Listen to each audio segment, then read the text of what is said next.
Chis Escudero, dinadaan sa teknikalidad ang impeachment trial ni Vice President Sara Duterte para ito ay tuluyang mabasura.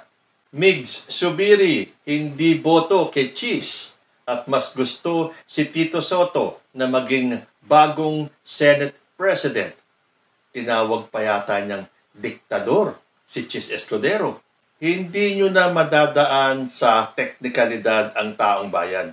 Dahil ang gusto lang namin ay matuloy ang trial, marinig nating lahat. Kaya kayo ay pro-impeachment or anti-impeachment, pro-Duterte, anti-Duterte, pro-Marcos, anti-Marcos.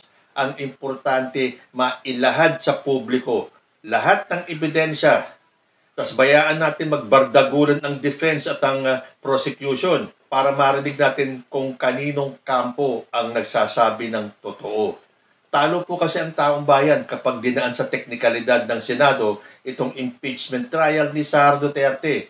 Sabi nga po dito sa balita, taong bayan madidehado kapag impeachment trial ni VP Duterte malulunod sa teknikalidad. Yan po ang sinabi ni Representative Isidre. Dapat ituon ng Senado ang impeachment trial laban kay Vice President Sara Duterte sa pagkakaroon ng pananagutan at huwag hayaan na malunod ito sa teknikalidad upang mabigyan ng kasagutan ang mga tanong ng taong bayan. Ito ang inihayag ni Tingog Party List Representative Jude Isidre at sinabing ang mga isyong teknikal na inihain ng Senate Impeachment Court gaya ng pangangailangan ng sertifikasyon mula sa 20th Congress ay maaari sanang pag-usapan na lang sa mismong paglilitis at hindi bago pa ito magsimula. Nagbabala si Isidre na ang tunay na talo sa pagkabalam na ito at pagtatalong teknikal ay ang publiko na naghihintay na mabigyang linaw ang umano'y maling paggamit ng confidential funds ng pangalawang Pangulo at sa mga banta nito laban sa mga mataas na opisyal ng pamahalaan.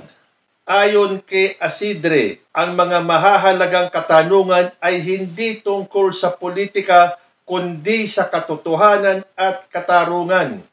Ang mga seryosong aligasyon gaya ng umano'y banta ng pangalawang Pangulo na ipapatay ang Pangulo, ang unang ginang at ang Speaker ng Kamara ay nararapat lamang harapin sa isang patas na paglilitis at hindi dapat iwasan gamit ang mga teknikalidad.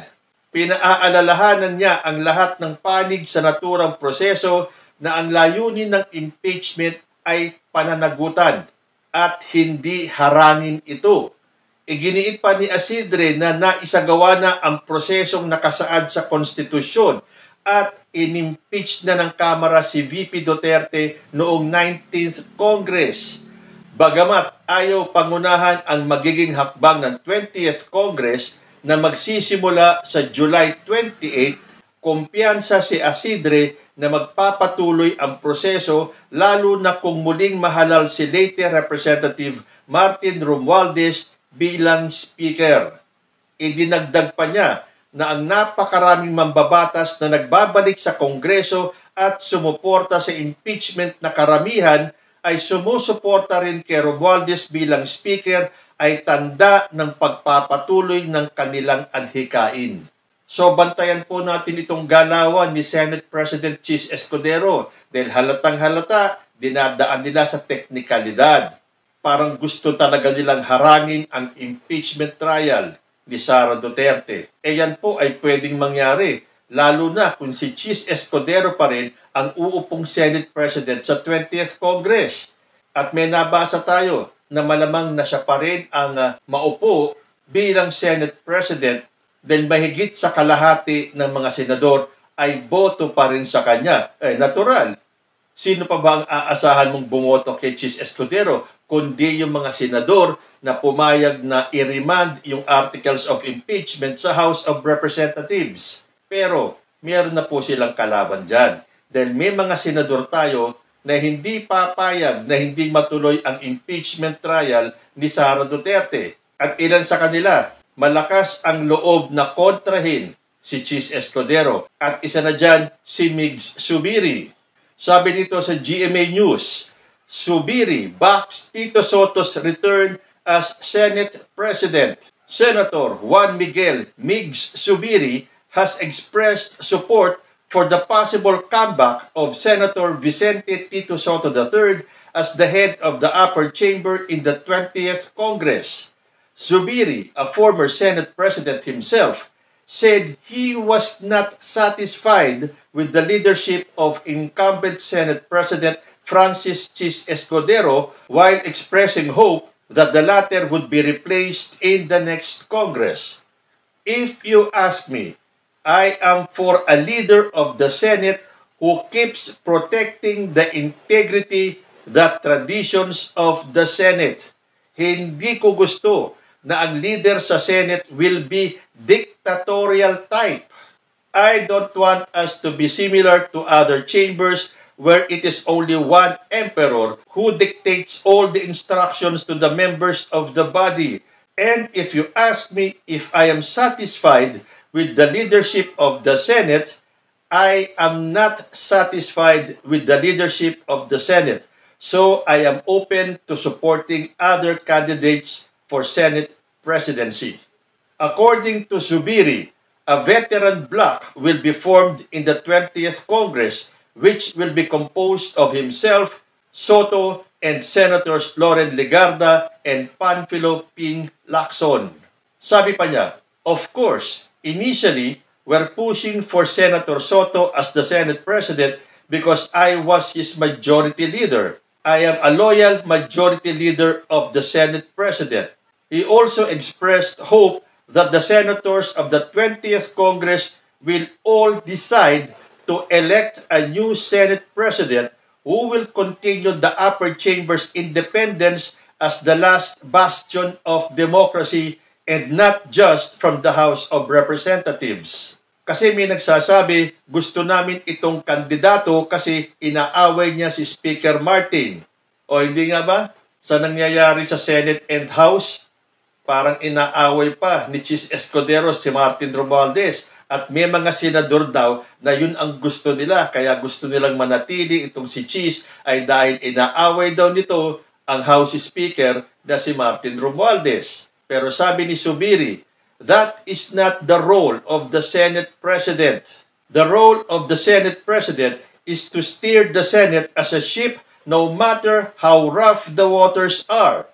To show the people that the Senate is our ship of state that will never break down. It will never surrender its principles, its traditions. Pero sa nakikita natin, parang wala ng prinsipyo, wala ng tradisyon. Na parang ang batas sa Senado ngayon ay si Chis Escudero, na siya ang konstitusyon ng mga senador. Talking of dictatorship, at yan ang ayaw ni Migs Zubiri. At umaasa nga siya na sana marami sa mga senador ang bumoto ng bagong Senate President. Recalling his stint as Senate President, Zubiri said he led with consultative type of leadership, wherein he initiated weekly caucuses among senators to discuss issues themselves. He said he did not let all the discussions be held in the plenary because making it come out on the floor and fighting it out there shows a very chaotic Senate. Na yan po ang nakikita natin ngayon sa Senado. Nagkakagulo po sila, hindi sila magkaisa. Yung iba gustong sundin ang saligang batas ni Chis Escudero. Yung iba gustong sundin ang saligang batas ng Pilipinas. So sino ang dapat manaig? Mapapalitan na ba si Chis Escudero bilang presidente ng Senado? So yun ang style ni Zubiri. Hindi lahat pinag-uusapan sa Senado, may mga times na sila-sila lang ang nag-uusap para hindi na lumabas, para hindi magmukhang ang gulo-gulo ng Senado na yun ang nakikita ng taong bayan ngayon. At lahat ng yan nangyayari sa pamumuno ni Senate President Chis Escudero. Pero may dahilan si Escudero dyan. Escudero has stood pat that all matters regarding the impeachment case of Vice President Sara Duterte should be discussed and debated on in the plenary session so as not to hide anything from the public. Well, sa isang banda, maganda tong ginagawa ni Chis Escudero. Lahat ng pag-uusap, nakikita ng taong bayan. Kaya nga, ang naging magandang bunga niyan ay nakita ng taong bayan na itong si Chis Escudero ay disimuladong makasara. Hindi niya masyadong pinahahalata, pero masyadong halata ng taong bayan. Natandaan nyo yung drama pa ni Chis Escudero na may sinabi siyang, hindi ako galit kay Sara Duterte, bla bla bla bla bla bla, para pagtakpan yung umaalingasaw na baho na si Chis Escudero ay makasara. At ginagawa ang lahat para magkabin-bin-bin-bin itong impeachment trial hanggang sa sila ay bumoto na i-dismiss ang impeachment complaint na ito. Payagan kaya yan ng mas nakararaming taong bayan na ang tanging hiling ay ituloy ang impeachment trial para makita kung itong si Sara Duterte ay fit to be the next president of the Philippines. Pero sa nakikita po nating galawan ni Sara Duterte, parang nakakatakot kung ito ang maging susunod na presidente ng Pilipinas. Ngayon pa lang sa mga ipinapakita niya, puro paninira, puro pagbibintang, mga akusasyon na hindi naman niya mapatunayan. Yung kanyang pangingialam sa bawat sektor ng gobyernong ito, na akala mo nasa kanya lahat ng kasagutan ng problema ng bansa. Pero pagmasdan yung mabuti kapag nagsasalita si Sara Duterte. Dahil para sa akin lang naman looking through the eyes. Dahil alam po natin, the eyes are the windows of the soul. Doon ko nakikita, again para sa akin lang that there is something different from Sara Duterte. Sample, ito po. Are you attending this one? Of course not. Bakit ako Last question. bakit ako attend ng So, sa tingin ninyo, kayo ba ay umaayon or nakikiisa sa akin nung sinabi kong makikita po natin sa mata ni Sara Duterte that something is really off? At yan po ay nakakatakot kung sakaling siya ang maging presidente ng Pilipinas na para sa akin, again, para sa akin, hindi po mangyayari yan. Kaya lang, kahit na gusto nating maging presidente pa rin si Bongbong Marcos sa 2028, mukhang malabo na pong mangyari. Dahil for one, I'm sure hindi gagawin ni President Bongbong Marcos na ma-extend ang kanyang termino at siya ay bababa at bababa sa 2028. Pero sino ang pwedeng pumalit sa kanya? Yung taong dapat ipagpatuloy ang mga naumpisahan ni President Bongbong Marcos. Meron po ako nakitang post kanina. Ano nga kaya? Magandang laban ito kung sakaling siya ang magiging kandidato ni President Bongbong Marcos sa pagka-presidente sa 2028. At yan po ay walang iba kundi ang kanyang kapatid na si Irene Marcos. Siya kaya ang maging posibleng katapat ni Sara Duterte sa 2028. Kayo na po ang bahalang maghambing sa kanilang karakter, the way they talk, the way they present themselves, and the way they treat people. At bago po ako magtapos, balik po tayo kay Chis Escudero. Meron po akong nabasang post dito. Siguro naman ito katuwaan lang. Inilabas kasi rito yung hardest substance on earth. Ibig sabihin yung mga bagay-bagay na talagang matigas, yung pinakamatigas dito sa mundong ito. At narito po yung 10 mula sa hard to the hardest. Yan po yung mga pinakamatitigas na bagay sa mundo. Una po yung talc. Pangalawa, gypsum.